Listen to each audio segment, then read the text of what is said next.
Rappelez-vous, mes chères âmes, pour vous incarner pleinement, comprendre l'incarnation, c'est d'abord être au-delà de votre identité humaine dans votre seul corps physique, comprendre que l'âme fait bien partie du corps de l'âme et de l'esprit, n'en est absolument pas dissociée, et surtout que l'incarnation est l'initiation de notre vie terrestre pour vivre l'authentique spiritualité.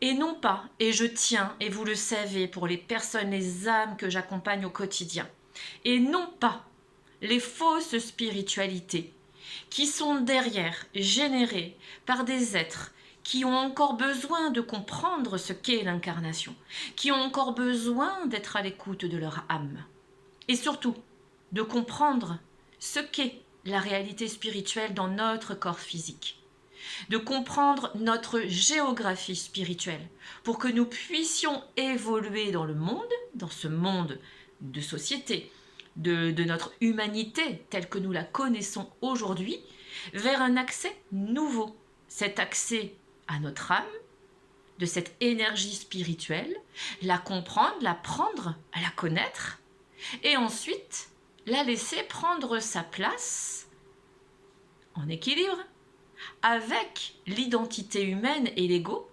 qui, bien souvent, l'empêchent par peur et puis pour garder un certain pouvoir sur le contrôle de ce qui est mis en place dans la vie sans se rendre compte que l'âme est soumise à ce mental, est totalement emprisonnée dans une forme de prison dorée où la conscience, oui, d'une âme peut-être existante, d'une énergie spirituelle bien réelle, est mise de côté ou n'est qu'une illusion, pour vivre dans un monde matériel, dans la bien-pensance de ce monde sombre, dans la bienséance, et puis surtout pour faire comme tout le monde, être comme tout le monde. Parce que sortir des schémas de la société, c'est être différent, c'est être perché.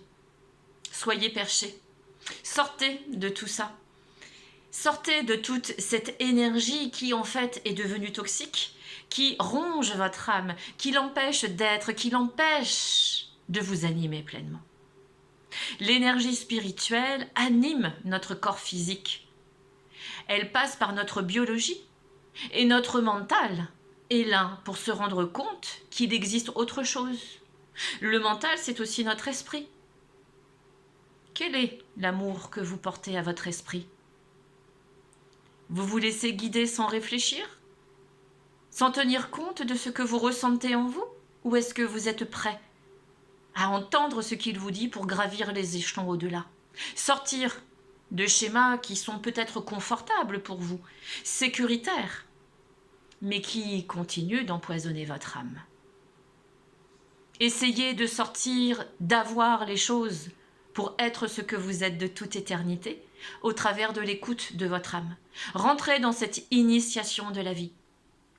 L'âme, son incarnation, est un chemin initiatique. Et ensuite, remplir la mission est un chemin, le chemin divin pour poser ce que l'on entend partout, le nouveau monde, l'ère du Verseau. Mais ça passe par vos actions.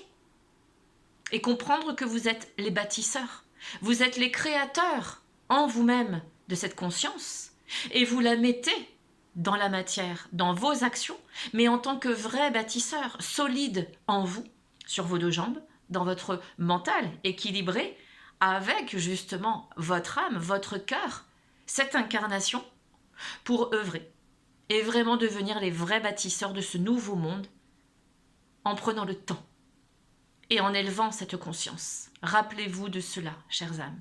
Je vous embrasse.